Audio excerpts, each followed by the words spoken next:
This album is coming out. You guys are hitting the road. It's been how many years since this debut album? 6 years. Were you given a fair shot to put out the second record in a timely manner? No, we were not given a fair shot. The new album is coming out January 17th. Yes. We're going to make it. Yes.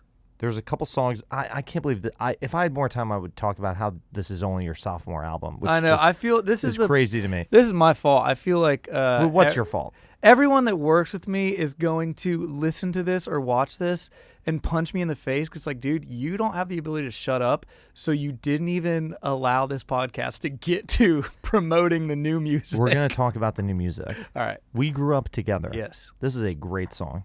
Thank you. It's a beautiful song. Thank you. It's not, the hook is not what you think. The hook is that your kid and you grew up together. You have 2 kids. Yes. Is that what the song is about? It is what the song is about, yeah. And we wrote it with Corey Asbury. Yeah, tell me how you wrote it.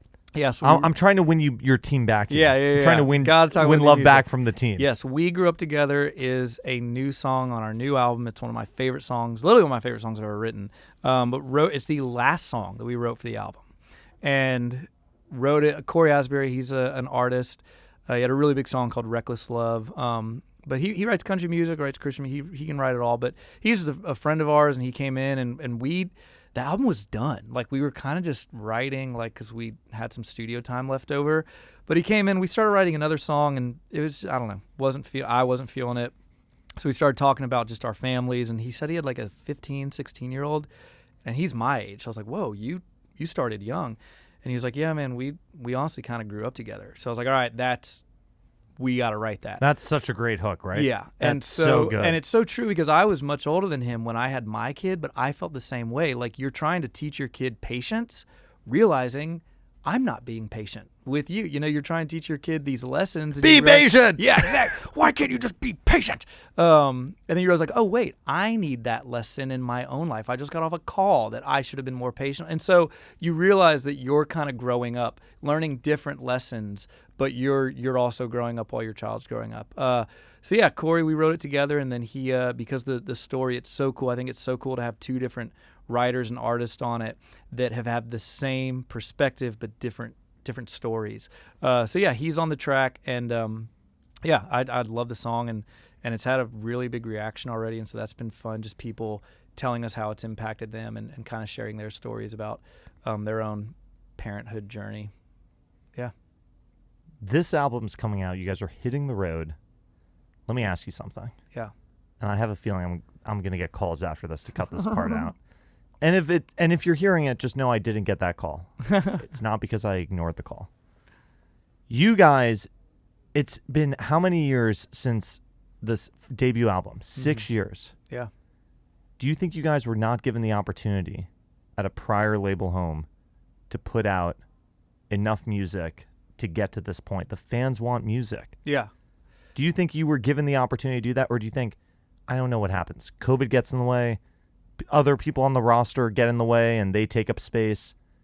Were you given a fair shot to put out the second record in a timely manner? No, we were not given a fair shot. This could be its own podcast episode, but all of the above, everything you just said. We had the #1 debut album in the country. We were the first band to debut with a #1 album since Alabama. We were selling out shows literally in the entire U.S., sold out shows in the UK, headlining festival in Australia, just winning an ACM. It's happening. It happened. And and I don't want to dive too much into this. I mean, we can, but COVID does happen. And these are businesses that you're working with, and they've got inventory, and they've got to prioritize what inventory they're focusing on. And even though you're doing well, if you're talking about these global companies, you're not doing as well as maybe some other giant, huge international act. So you've got to battle that. And then in the time, you have a distribution issue where it's like, hey, everyone's trying to figure out and adjust to this new landscape where everyone's at their house and blah, blah, blah. And then by the time the world comes back, yeah, we have another album that will just never be. We had a second album, and it will just never be heard, because even by the time we got to a new partner and all this stuff, there's that's not who we are anymore. That's not what we want to sing about. Your job is to catch fans up to who you are and where you're going and where you've been. And that second album was directly after Hallelujah Nights. We were like recording it later that year. Years later, that is not it's just not what we are in life. And so we definitely, and you know, we know that, people know that, people in the industry know that.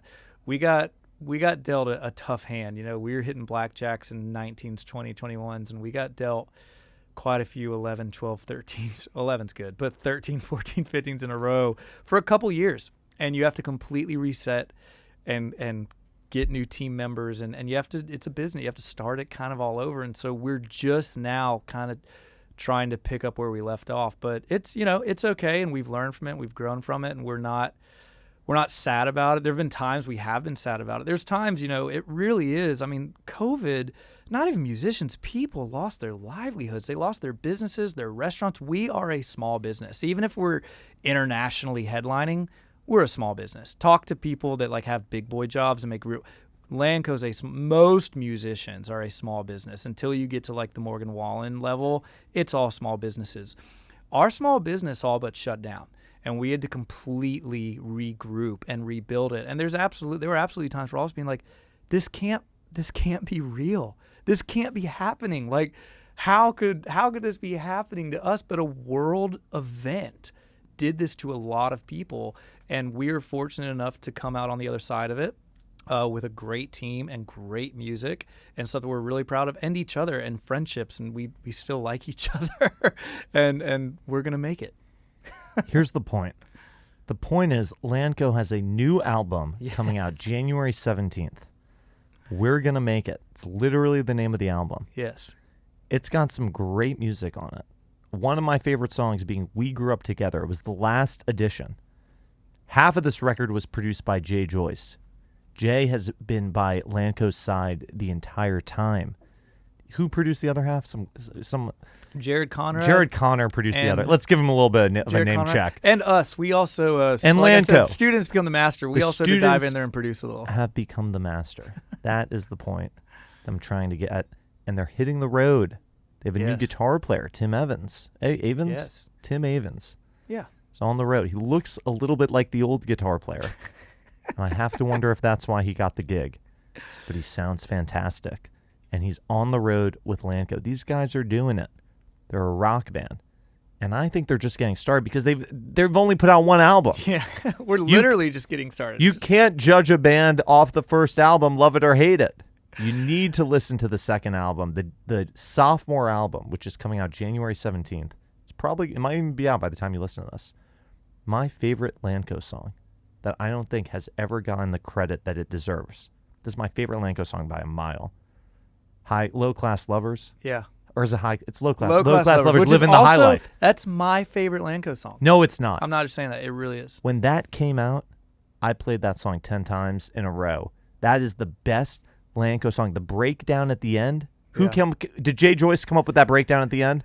That was a very, the guys were, because I wrote that by myself and I had the words and I literally said, I was like, I don't know how to do this. Like, this is where Jay's so great. I was like, I don't know how to do this, but I want this like country rock, blue collar opera anthem, like a Bohemian Rhapsody. It's very Springsteen. Yeah, right? I want different phases. I want different acts. I want up. I want down. I want up. Help me. And we got together in a circle and just start with the beginning, and then would just go up and down this mountain, you know, through these valleys and back up the mountain, and happened real organically. But it was definitely collaborative. But Jay, I was so happy to be in the studio with Jay for a song like that, because like I have an overall vision. I want big. I want soft. I want dynamics. I want this to be like, you know, just this journey. This is your jungle land. Yes. Maybe that's a little dramatic. Maybe that's not it. But I love that song. Thank you. That is such a great. Is that in the live set? Oh yeah, it's our not to spoiler alert, but that's our closing number every night, because it just is. God, do I love that song? Yeah. I gotta come to a show. Yeah, I gotta start a band too. I gotta get in a band. Then maybe I too can have a Jay Joyce moment. Dude, trust me, I'm looking around. You started a band. This podcast is a band. This is my band. Yeah, this is my band. Yeah, you did it.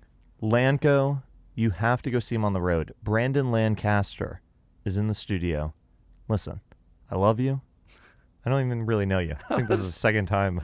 That's we've deep, ever but hung out. if you said it first, I'll say it back. I love you too. But I man. love you, and I love the band. I gotta come see the band. You do. I know a guy that can get you some tickets. I was fishing for that. Thank you. Yeah.